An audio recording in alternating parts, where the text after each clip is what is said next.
Alors, ce soir, nous parlons politique et religion. Pour en parler, nous sommes avec Seydou Bamba Diop, consultant et ancien porte-parole de Serine Modou Kara. Vous allez bien? Je vais très bien, Néné. Donc, permettez-moi de m'associer à Serigne Abdoulaye pour exprimer tous nos vœux de succès et de réussite à l'ensemble de la communauté islamique qui vient de sortir de la célébration du Mawlud Nabi. Et je remercie au passage aussi l'ensemble de la rédaction de CNTV pour m'avoir donné l'occasion de m'exprimer sur un sujet aussi important que le rapport entre le religieux et le politique et d'essayer de citer le Sénégal comme un exemple à travers le monde.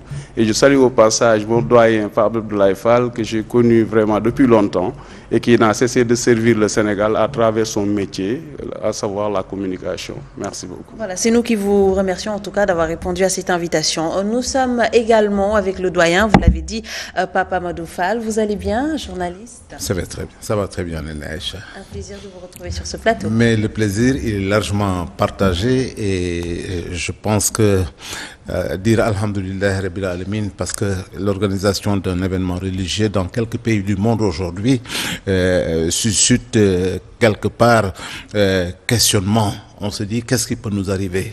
Nous en sentons et nous ne pouvons que dire que Dieu assiste davantage le Sénégal. Et c'est le plaisir de dire également bonjour à Abdoulaye, à vous aussi et à mon jeune frère et ami que j'ai le plaisir de retrouver sur votre plateau. C'est votre consultant d'aujourd'hui et à l'ensemble de votre rédaction et des téléspectateurs de CNTV. Et le doyen Fall peut dire sans risque, en tout cas d'avoir le couperet sur la tête, que la Terre est ronde parce qu'on se rappelle l'un des premiers périodiques français, la Gazette. Le premier article avait été consacré à l'exécution de l'homme qui avait osé dire que la terre tourne autour du soleil. Gallieni. Merci. Voilà. Donc ce soir, nous parlons en tout cas politique et religieux, un politique, homme religieux. Alors au Sénégal, il existe quand même une situation, on va dire, quand même particulière, parce que justement, pourquoi déjà cette relation particulière entre les hommes politiques et le religieux? Je parlerai plutôt de dichotomie, parce que vous savez, la date d'aujourd'hui à laquelle nous sommes en train de débattre de ce sujet est une date doublement symbolique pour le Sénégal. C'est la date à laquelle l'armistice a été signé à Rotonde, qui marquait la fin de la Seconde Guerre mondiale, la guerre à laquelle le Sénégal avait beaucoup contribué à travers ces tirailleurs qui étaient le plus souvent déployés par le biais des chefs religieux, qui avaient appelé à contribuer à la résistance pour la préservation de la souveraineté de la métropole.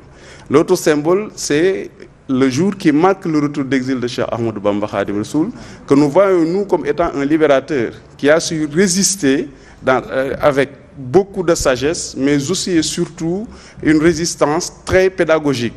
Et cette résistance nous permet aujourd'hui d'évoquer le sujet très sensible, à savoir le rapport entre le pouvoir, je dirais, politique et le lobby religieux.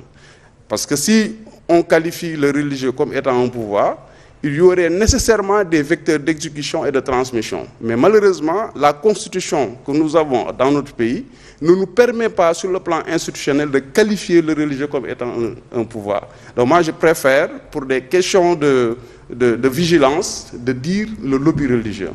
Et le politique, en tant que tel, est un homme, sinon un ensemble de personnes qui s'expriment le plus souvent dans le cadre de notre organisation institutionnelle, qui s'expriment à travers des partis et qui saluent comme objectif la conquête du pouvoir par le biais des suffrages.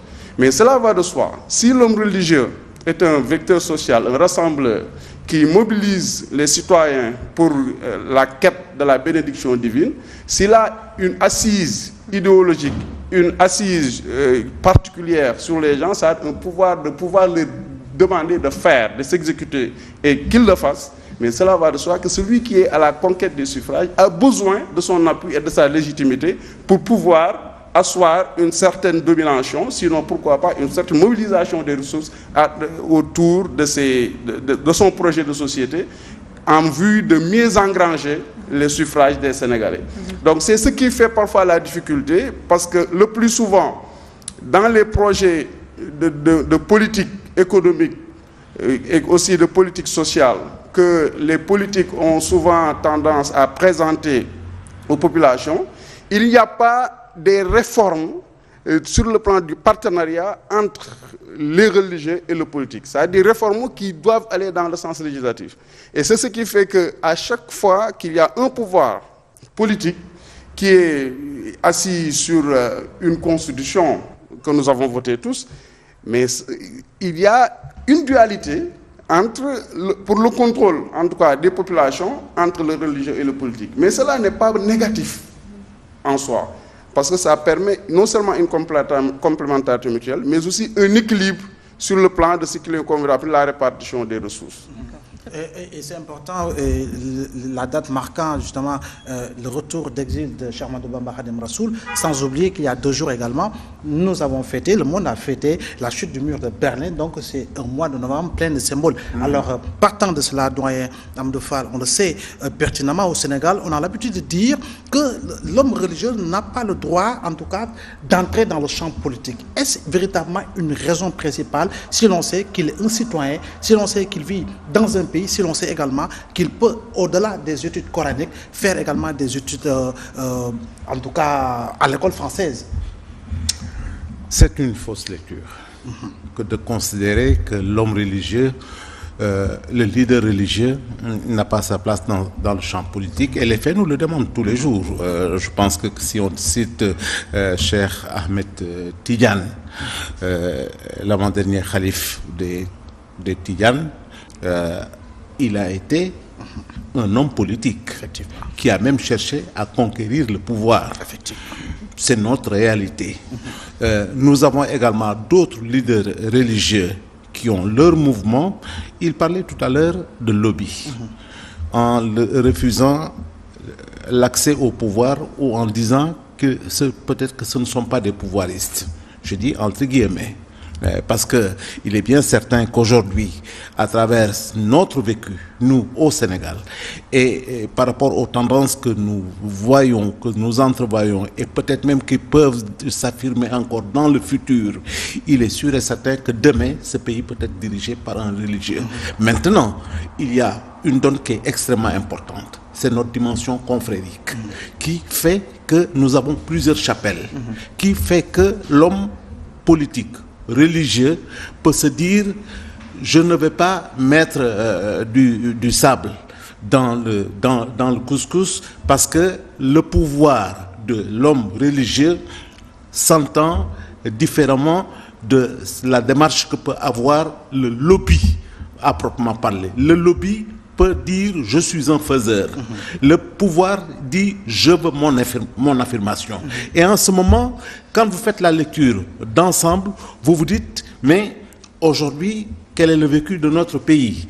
Est-ce que cet espace que ne peut pas prendre le religieux, au bout du compte, il ne viendra pas le saisir parce que ce sera une demande forte des populations. Nous en parlerons peut-être tout à l'heure, parce que le constat que l'on fait de plus en plus est que le politique a failli dans notre pays. Il faudra quelque chose pour le remplacer. Pourquoi pas le religieux demain?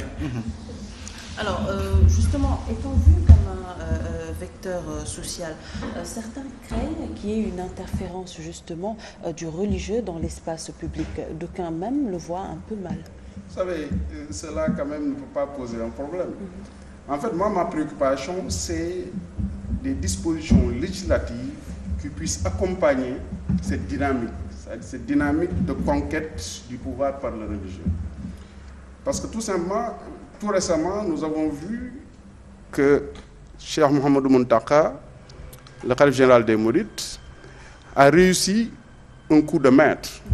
Il a réussi à réconcilier, bon, entre guillemets, parce que je ne sais pas ce qui s'est passé dans les coulisses, le président Abdoulaye Wade et le président Macky Sall, que d'aucuns considéraient comme étant des ennemis jurés, compte tenu de l'emprisonnement de Karim Wade, mais aussi de la poursuite par la CREI de ses anciens collaborateurs.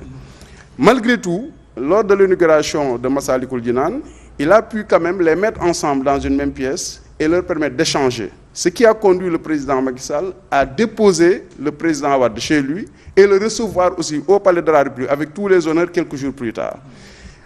Pourtant, les politiques étaient là.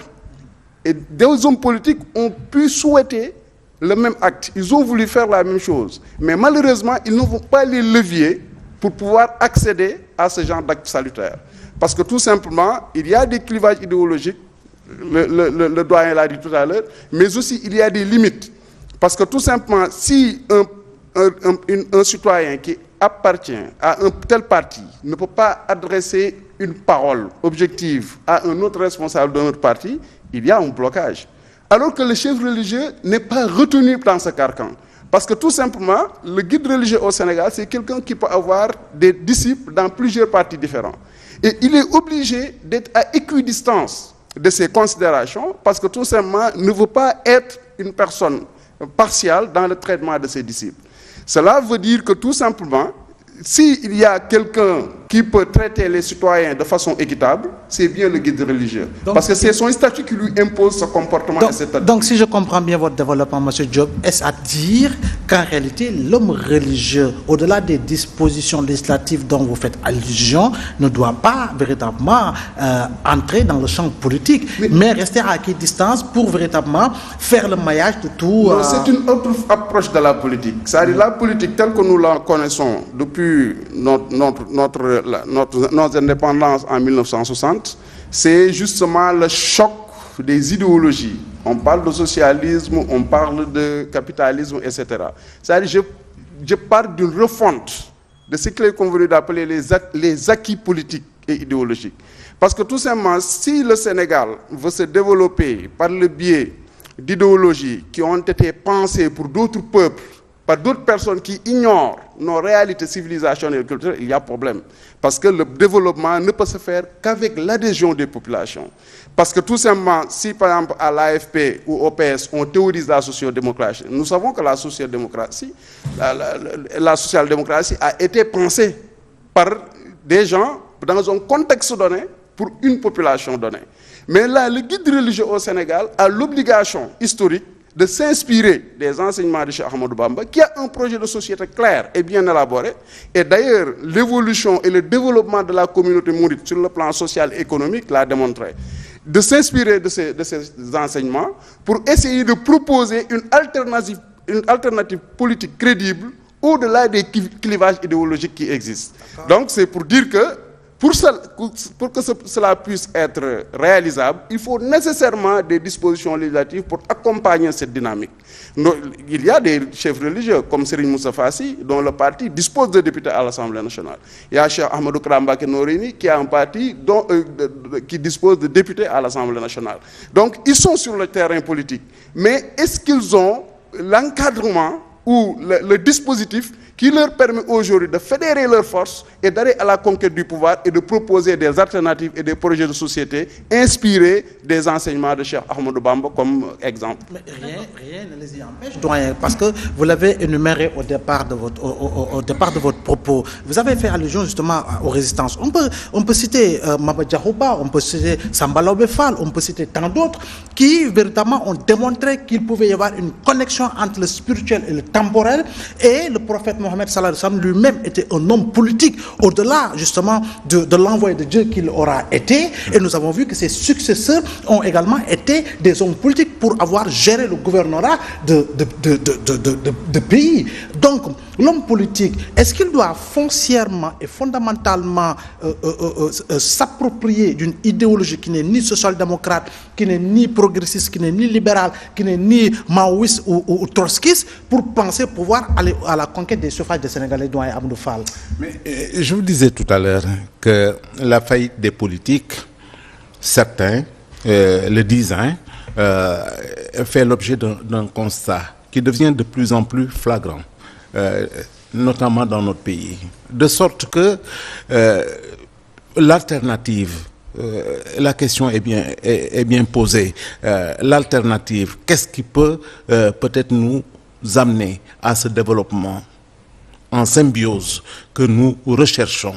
Parce que il n'y a pas de limite aujourd'hui à la démarche du religieux, sauf ce que Dieu lui interdit et ce que le prophète lui dit de ne pas faire.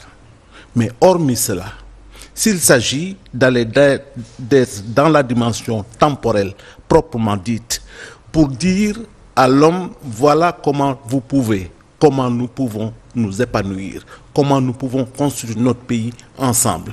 À ce niveau, je pense que si, tel qu'il le dit, dans la démarche de viser le pouvoir, on s'inscrit dans la dynamique d'avoir quelqu'un à l'Assemblée nationale, c'est un premier jalon extrêmement important, parce que c'est là où se décide, d'une certaine manière, l'avenir d'un pays. Mais qu'est-ce qui peut empêcher le guide religieux de dire, demain, je veux aller au charbon maintenant.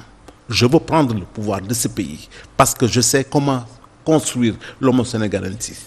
Et à ce niveau, trouver les jonctions nécessaires, même si nous sommes dans une dimension confrérique, pour peut-être avoir la masse critique nécessaire pour dire demain j'ai été bien élu. Et maintenant, je vais construire mon pays suivant les normes.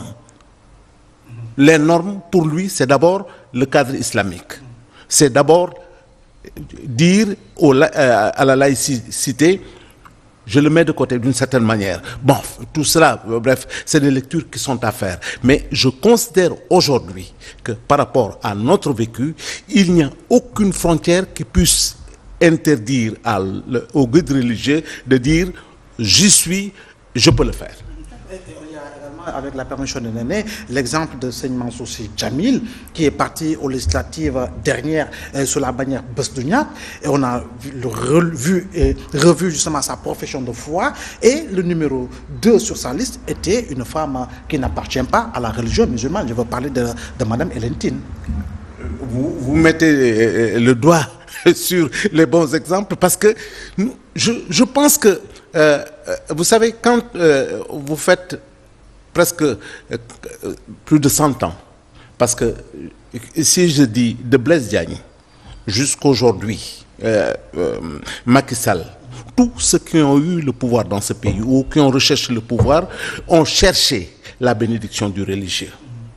Cela, c'est une réalité dans notre pays. Je ne vais pas me mettre à vous citer les combats qu'il y a eu entre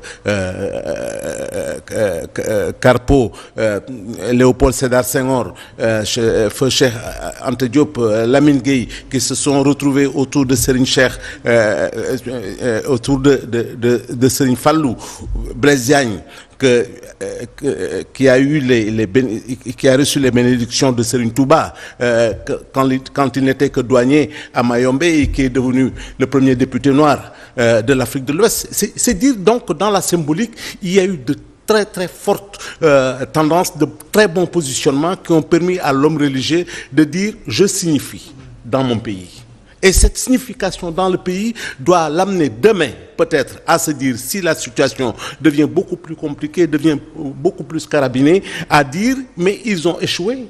Faisons en sorte que les populations adhèrent davantage maintenant à notre discours, au-delà de ce que nous pouvons leur donner dans la dimension religieuse, mais pour leur dire que dans la citoyenneté, nous sommes également capables de les accompagner, parce qu'il s'agira de changer les comportements fondamentalement, et personne n'est mieux placé que pour le faire. Souvent associé justement à un porteur de voix. Alors aujourd'hui, est-ce que vous êtes d'accord quand le doyen parle de failles, quand on parle de failles des politiciens? Est-ce que c'est pour cela qu'on voit plus aujourd'hui d'hommes religieux sur la scène politique? Il y a plus qu'une faille, il y a de l'usure. Parce que tout simplement, nos hommes politiques, comme nous l'avons dit tantôt, s'inspirent d'idéologies désuètes qui sont en déphasage avec nos réalités. Ils sont obligés de s'adapter. Mais comme ils ne peuvent pas le faire, c'est d'ailleurs très rare maintenant que vous entendez un homme politique citer une idéologie. Tout ce qu'ils disent, c'est qu'ils s'inspirent des problèmes des Sénégalais pour essayer d'apporter des solutions aux complications quotidiennes du peuple. Maintenant, comme le guide religieux, lui, vit cela tous les jours, parce qu'il est sollicité par les populations les plus démunies pour régler des problèmes ponctuels et quotidiens.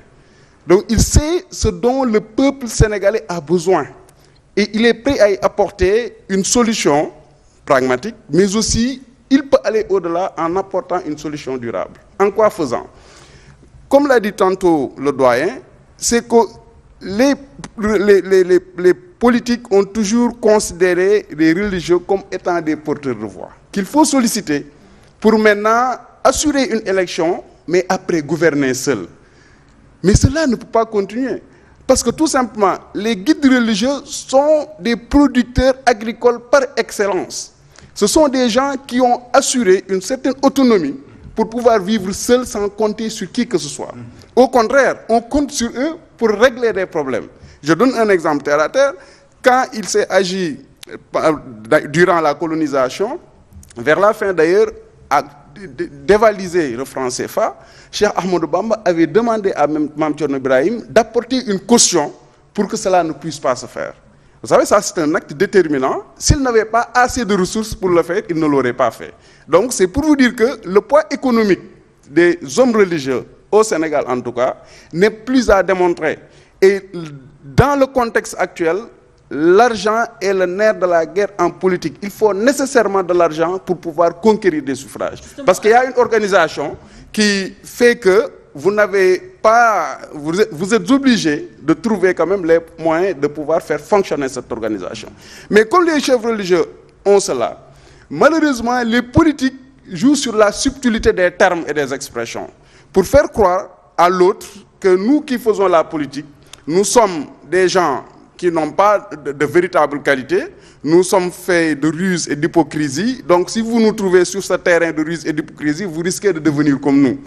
Et le talibé lambda qui n'a rien compris, par exemple, dans la gestion de la cité, va penser que son marabout ne doit pas entrer en politique parce que tout simplement, l'homme politique est nécessairement couvert de ruse et d'hypocrisie. Alors que la première mission essentielle du chef religieux, c'est de redéfinir l'homme politique. C'est-à-dire de faire de cet homme politique-là un patriote avisé qui a les moyens aussi bien idéologiques, financiers que matériels pour satisfaire les besoins des populations. À cette question, l'Ayatollah Khomeini avait apporté une réponse lorsqu'il faisait tomber le Shah d'Iran. Absolument. Donc, ce qui veut dire que l'homme religieux peut entrer comme il le veut dans la politique. Fondamentalement, oui, vous savez, c'est dommage pour nous qui sommes des mourides de ne regarder Cheikh Ahmadou Bamba que sous un angle d'une personnalité religieuse qui a réussi une mission prophétique. Cheikh Ahmadou Bamba a marqué justement une rupture politique dans la gestion de la chose publique. Parce que tout simplement, quand il a dit à l'homme blanc que vous avez des limites dans ce qu'il est convenu d'appeler la promotion de votre idéologie, de votre démarche, de votre façon d'être, moi je propose autre chose. Mais il est passé à l'acte. Il a créé des daras, il a créé des champs agricoles, il a formé des porteurs d'idéologie qu'on appelait les cheikhs, qui allaient dans le fin fond du Sénégal pour créer des daras, mais aussi pour créer des exploitations agricoles afin d'avoir une autonomie financière qui leur permettrait non seulement d'être des acteurs de développement, mais aussi des vecteurs d'éducation.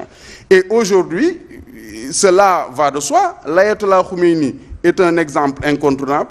Mais au Sénégal, nous avons tous les jours, nous les rencontrons sur le terrain, des chefs religieux qui sont capables aujourd'hui de conduire les destinées de la cité, mais malheureusement, ils se sont éloignés du dispositif et aussi ils craignent ce qu'il est convenu d'appeler les barrières constitutionnelles et électorales, parce que tout simplement, il y a dans nos dispositions constitutionnelles la façon dont on définit les critères d'éligibilité pour devenir président. Il y a des critères auxquels certains chefs religieux ne peuvent pas répondre. C'est pour ça que je fais allusion toujours aux dispositions législatives qui vont leur permettre de mieux briguer le suffrage des Sénégalais, quelle que soit la station politique à laquelle ils aspirent. Alors, mis à part de briguer la voix des Sénégalais, justement, doyen, aujourd'hui, est-ce qu'il n'est pas temps d'arrêter de voir justement les religieux comme porteurs de voix, mais de les mêler, de les associer justement à la gestion de la cité? Il ne s'agit pas de les mêler, c'est à eux de se déterminer. Personne ne peut faire le choix à leur place. Vous savez, quand vous choisissez de mettre en place un mouvement, quand vous choisissez de créer un parti, nous avons, et il faut le citer, deux grandes personnalités dans ce pays qui se sont affirmées dans cette voie-là et qui font leur chemin petit à petit. Où est-ce que ça va les mener? Dieu seul sait. Serigne Modou Kara, un parti politique. Vous avez les Moustarchidines. Je ne dirais pas que c'est un parti, mais il y a le PUR, qui qui est un parti qui est accolé, donc qui est accolé au Moustarchidine.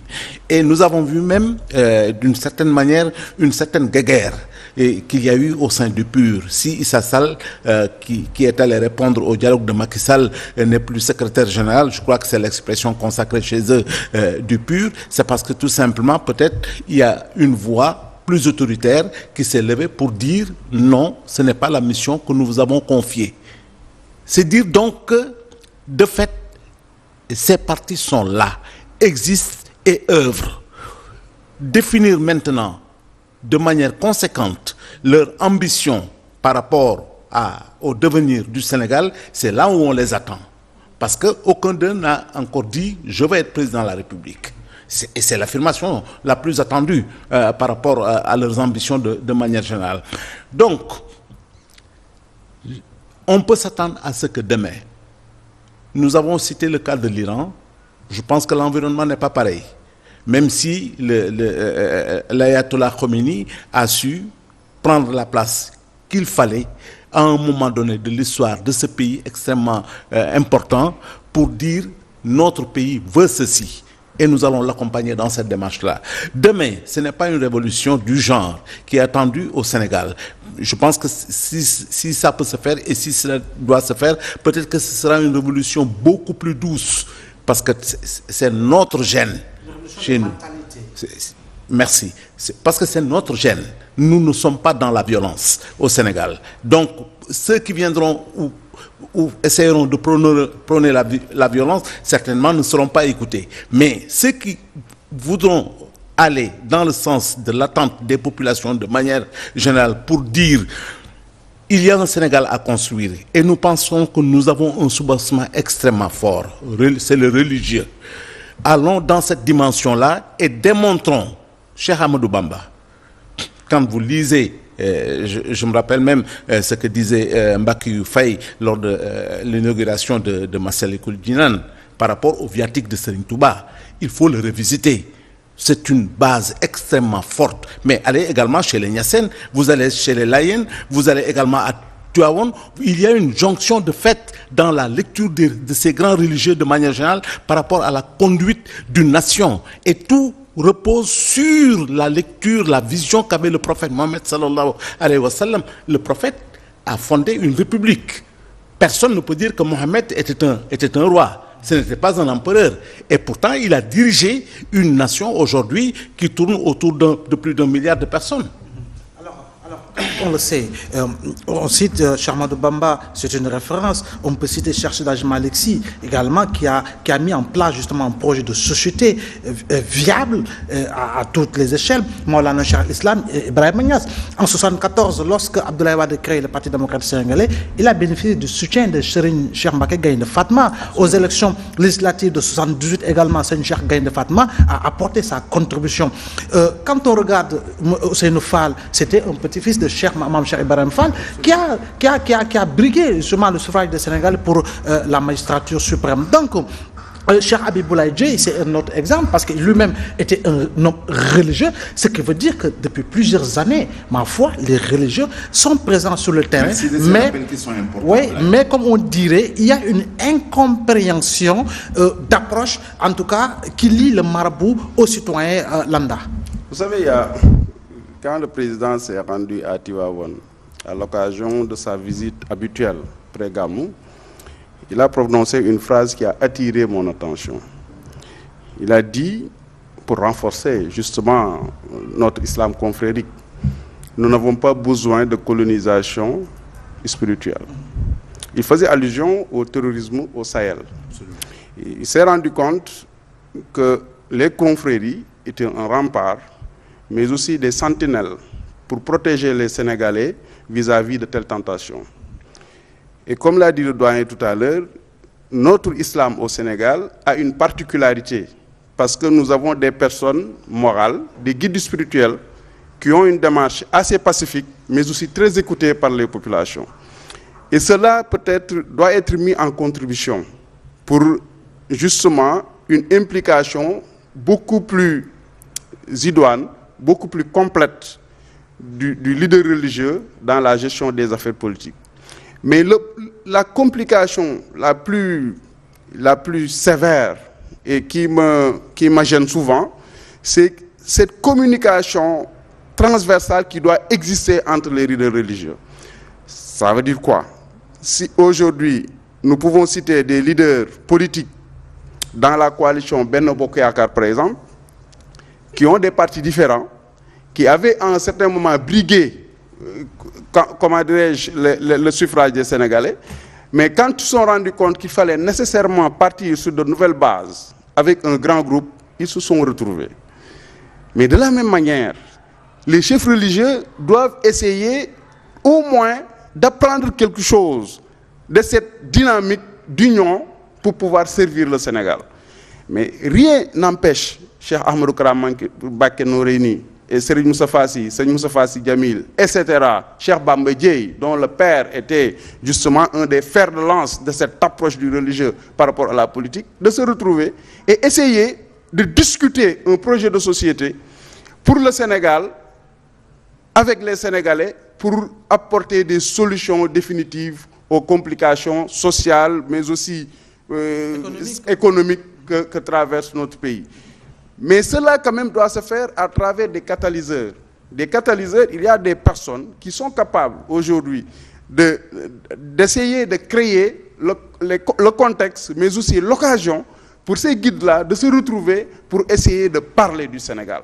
Et moi, je pense que ça, c'est un pas déterminant auquel il faut penser. Et je pense que aussi les khalifes généraux des différentes confréries ont leur partition à jouer dans cette harmonie.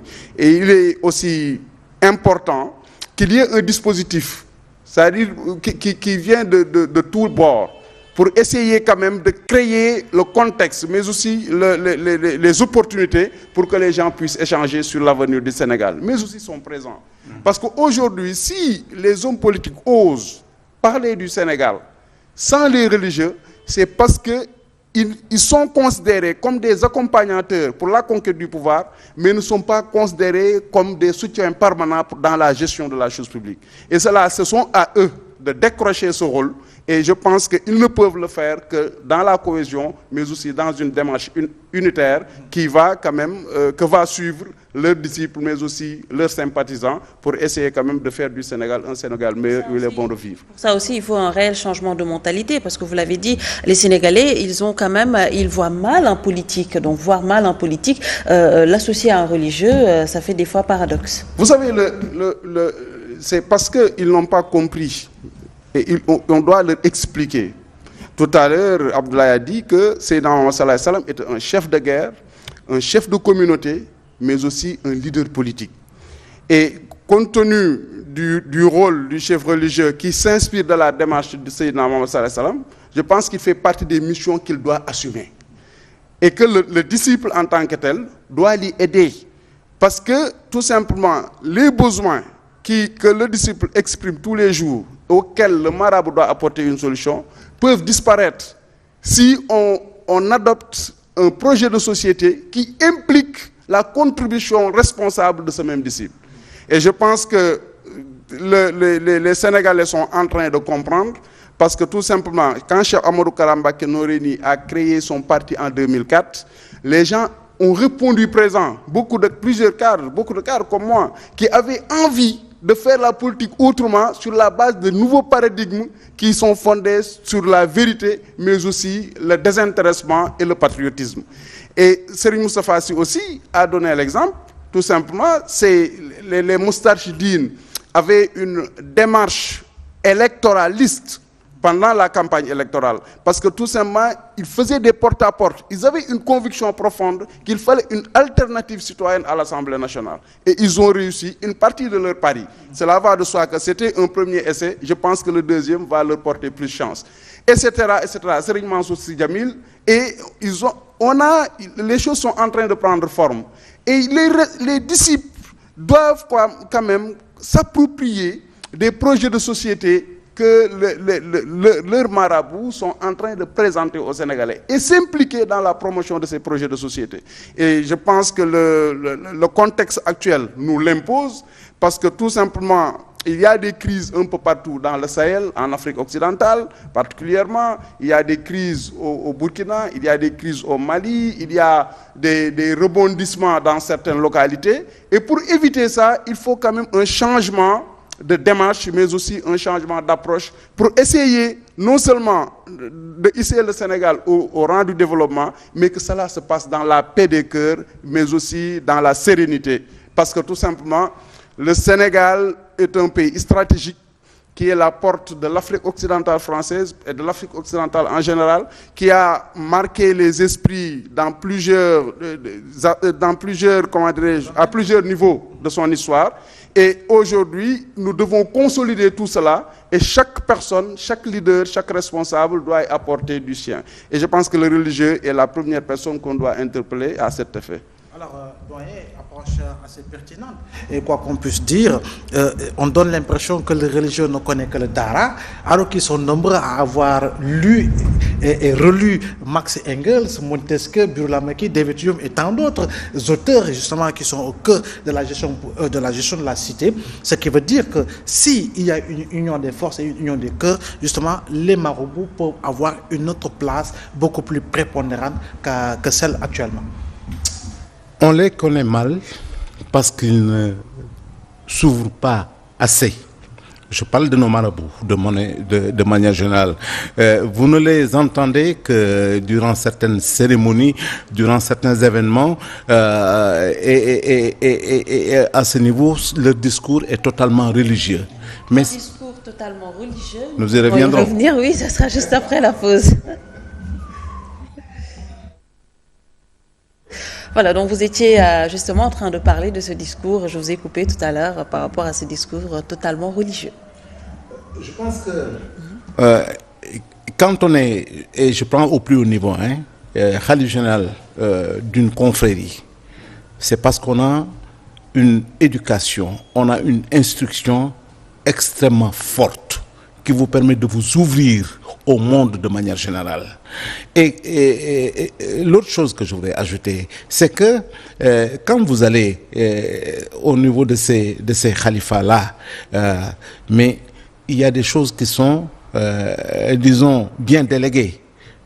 Vous avez quasiment un ministre des Finances, vous avez un ministre chargé des Affaires sociales, vous avez un ministre chargé des Affaires politiques, parce que c'est des hommes qui, quand vous les rencontrez, ont une instruction qui sont quasi phénoménales. Je ne dis pas qu'ils sortent d'université, etc., mais en tout cas, ils ont une culture du monde qui leur permet de saisir presque tous les problèmes qui peuvent être posés au calife et qui lui-même peut y répondre, mais qui s'entoure de personnalités extrêmement fortes qui donc l'accompagnent dans sa démarche. Parce que la vision, elle est centrée. Il y a quelqu'un qui a fondé la Mouridia, qui a fondé la Tidjania, etc. Tout est centré autour de ça, mais il y a maintenant une lecture du monde et surtout du Sénégal, de l'Afrique de manière générale, qui leur permet de pouvoir dire telle question, telle solution. C'est dire que c'est des gens qui sont avertis et qui sont très très bien avertis, qui peuvent se saisir d'une situation pour la transformer de la plus belle des manières. Le cas le plus flagrant que nous pouvons saisir, Massalikul Jinan, Ablaye l'a cité tout à l'heure par rapport à la démarche du khalife général des Mourides. Je pense qu'il faut avoir une vision pour être dans cette dimension-là. Il faut avoir une lecture de sa société pour être dans cette dimension-là. Parce que lui n'avait pas besoin de ça. Qu'est-ce que ça lui apporte, le khalife? Mais amener de fortes personnalités, le président de la République et Ablaye Wade autour d'une table pour pouvoir dialoguer et discuter, cela magnifie le Sénégal. Et lui, c'est le but qu'il recherche. Il ne gagne rien dans la démarche, le khalife en soi. Mais il dit au peuple sénégalais, vous voyez, nous pouvons nous entendre sur l'essentiel. Nous pouvons nous unir sur l'essentiel. Nous pouvons aller de l'avant parce que quand il y a l'intérêt supérieur de la nation, personne ne doit badiner. tout le monde doit s'y conformer. Et je pense que c'est dans cette dimension qu'on les attend de plus en plus. Il y a des personnalités, quand vous les retrouvez dans la cour du calife, vous tenez la bouche. Parce que c'est des gens qui ont été dans les plus grandes universités du monde et qui ont très très bien appris, qui se mettent dans un boubou tellement simple que vous les considérez comme de petits talibés, alors que mon Dieu, ils ont presque toute la science du monde dans la tête. Et quoi qu'on puisse dire, c'est des exemples patents qu'il a eu à donner. Cheikh Ahmad Tidiane Al Maktoum, au-delà du guide religieux qu'il aura été, a été ambassadeur du Sénégal. Seigne Mansour Sy, oui, Seigne Mansour Sy Djamil a été directeur d'une banque, d'une institution bancaire pendant plus de 10 ans et pas des moindres, quoi qu'on puisse dire. Ce qui veut dire, l'exemple de Cheikh Gaïndé Fatma que j'ai cité tantôt également, ce qui veut dire, quoi qu'on puisse dire, M. Diop, au Sénégal, comme vous l'avez dit, changer de paradigme est bon, mais il est important que l'on écoute le discours, je dis bien le discours des chefs religieux qui dépasse de loin celui des politiques. Absolument. D'ailleurs, Seigne Babacar Sy Mansour l'a démontré lors de la cérémonie officielle du Gamou. Il a évoqué des dérives et il a mis en garde toute la société sénégalaise. Je ne vais pas citer les dérives parce que cela quand même a été bien écouté par tout le monde, bien relayé. Mais c'est pour dire que leur mission d'avant-gardiste est assumée, est bien assumée. Mais l'autre mission, c'est la mission de perspective, de projection et d'anticipation.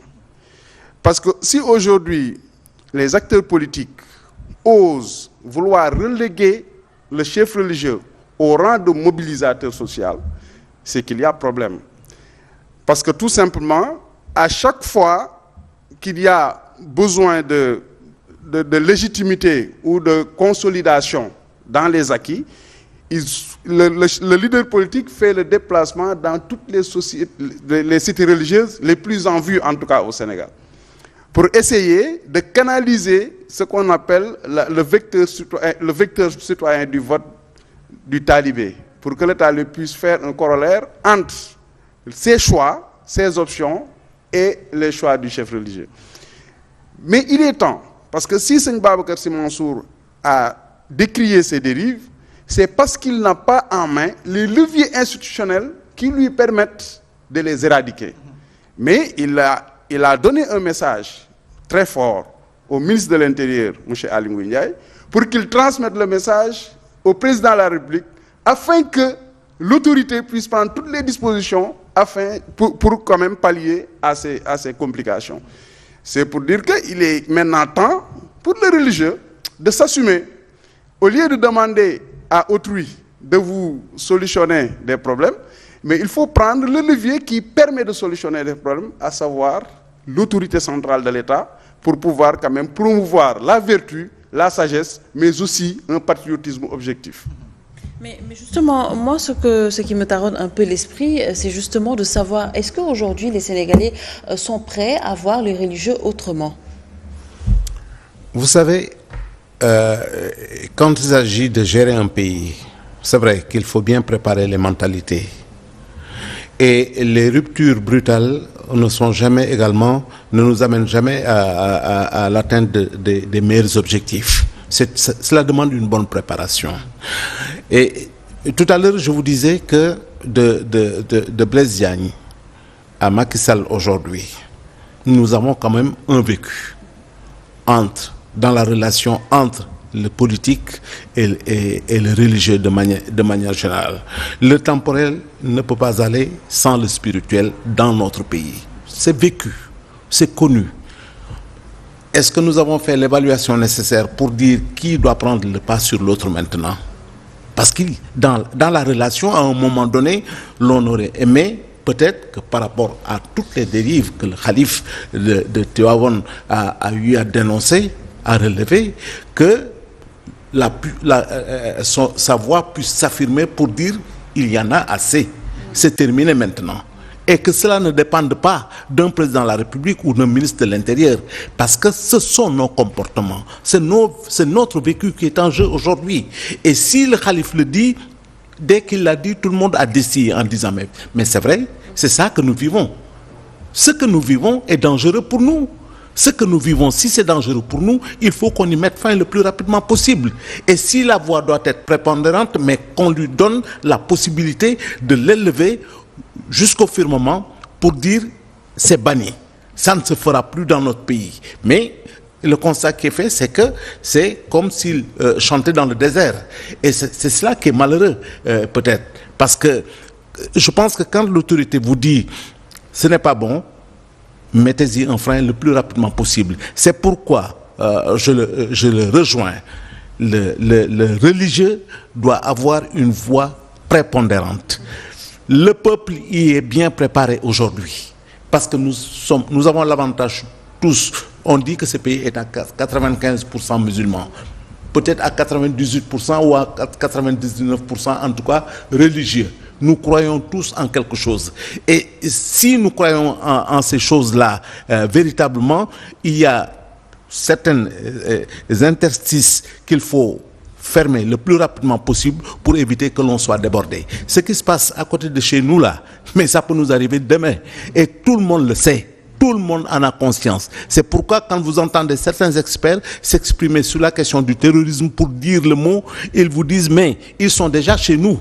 Et c'est notre vérité malheureusement. Alors, quoi qu'on puisse dire, aujourd'hui, nos hommes religieux sont des anticipateurs justement des conflits de l'ordre social et économique. Mais Sioran disait que le fanatique est l'individu qui est capable de prendre au sérieux sa propre étroitesse d'esprit. Donc, quelque part, M. Diop, il est également important et opportun que l'homme religieux puisse parler à son disciple, à ses disciples, afin qu'ils sachent faire le distinguo entre justement l'ordre social et l'ordre spirituel. Mais vous savez, nous avons 59 ans d'indépendance. 59 ans. Depuis 1960 jusqu'à maintenant, beaucoup de choses n'ont pas évolué. La plupart des infrastructures fonctionnelles que nous avons actuellement sont héritées du colonisateur. On les a soit améliorées ou on les a justement réformées dans le sens de nous adapter au contexte mondial actuel. C'est pour vous dire un peu l'échec monumental des hommes politiques par rapport à la gestion de la ressource publique. Et si on fait cette lecture, quelles sont les dispositions qui doivent être prises? C'est là la grande question. La première disposition, c'est de revoir en profondeur notre Constitution. La laïcité qui est écrite noir sur blanc dans notre Constitution est un grand blocage. Ça doit être revu. Ça doit être revu. Réformé en profondeur, j'ai dit. Parce que nous avons fait des référendums à n'en plus finir, mais à chaque fois, le régime qui arrive essaie de consolider ses pouvoirs par rapport à sa stratégie de départ. Cela, quand même, est légitime.